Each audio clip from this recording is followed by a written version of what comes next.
MLA வந்துடுறா உடியாடா உடியாடா உடியாடா உன்னடா உன்னடா சாலு ஏறா. கோவிந்தராஜ் நல்லா இருக்கீங்களா? நல்லா இருக்குது தலைவரே. தம்பி யாரு? தம்பி நம்ம தம்பி பையன்.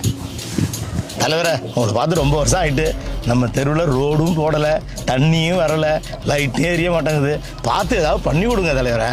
யோ பெரியப்பா, இதெல்லாம் அவர் சொல்லாமலே செய்யணும். அவர்கிட்ட போய் நீ கை கட்டின்னு கெஞ்சிக்கிட்டு நிற்கிற. இதெல்லாம் செய்யணுங்கிறதுக்காக தான் அவர் ஓட்டு போட்டு எம்எல்ஏ ஆகியிருக்கு, தெரியுமா உனக்கு?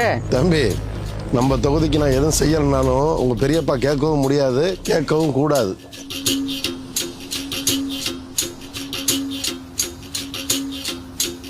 எங்க கேட்க சொல்லு பாப்போம். பெரியப்பா ஏன் தயங்குற நீ? அவர் எதுவும் நம்ம தொகுதிக்கு செய்யலைன்னா நம்ம தான் கேட்டு செய்ய சொல்லணும். அதை விட்டு நீ கெஞ்சிக்கிட்டுலாம் இருக்காத. உங்க பெரியப்பா கோவிந்தராஜ் எனக்கு 25 வருஷமா நல்லா தெரியும். நான் இந்த தொகுதிக்கு எதுவும் செஞ்சதும் இல்லை, செய்யவும் மாட்டேன். என்னை எதிர்த்து யாரும் கேள்வியும் கேட்க முடியாது. ஏன் கேட்கக்கூடாது? இதெல்லாம் நீங்க செய்யணுங்கிறதுக்காக தான் உங்களை எம்எல்ஏ ஆகிருக்கு, தெரியும்ல? என்ன பெரியப்பா அவரும் பேசிட்டு இருக்காரு, நீனு கேட்டுட்டு இருக்கா?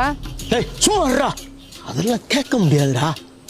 தம்பி, இந்த தொகுதியில் நான் எம்எல்ஏ எலெக்ஷனில் நின்னப்ப இந்த தொகுதி மக்களுக்கு நல்லது செய்யணும், இந்த தொகுதியில் உள்ள பிரச்சனையை சரி செய்யணும் அப்படின்னு பல கனவோடு நான் வந்தேன். ஓட்டு கேட்டு வந்தப்போ உங்கள் பெரியப்பா என்ன கேட்டார் தெரியுமா? ஐயா வணக்கம், நம்ம தொகுதியில் எம்எல்ஏவுக்கு நிற்கிறேன், என்ன ஒரு வாட்டி வாய்ப்பு கொடுத்து சட்டமன்றத்துக்கு அனுப்பிவிட்டீங்கன்னா நம்ம தொகுதியில் உள்ள பிரச்சனையும் நம்ம ஊரில் உள்ள பிரச்சனையும் சட்டமன்றத்தில் சொல்லி மக்களுக்கு நல்லது செய்வேன். இதான் பாரு, தொகுதிக்கு நீ நல்லது பண்ணு கெட்டது பண்ணு, அதை பற்றியெல்லாம் எனக்கு கவலை இல்லை. எனக்கு ஓட்டுக்கு எவ்வளோ ரூபா பணம் கொடுப்பேன் அதை சொல்லு முதல்ல. ஐயா, தொகுதியில் 2 லட்சம் பேர் இருக்காங்க.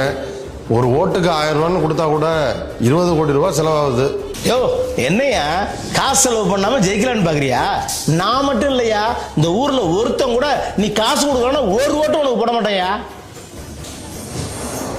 எலெக்ஷன்ல நின்று எம்எல்ஏ ஆகி தொகுதி பிரச்சனையை போய் சட்டமன்றத்தில் சொல்லி நம்ம தொகுதி மக்களுக்கு நல்லது செய்யலான்னு இருந்தா உன் பெரியப்பா மாதிரி ஆளுவோம் ஓட்டுக்கு 1000 கொடு 2000 கொடுன்னு கேட்டா நான் போட்ட காசை எடுப்பேனா இல்லை பொதுமக்களுக்கு நல்லது செய்வேனா?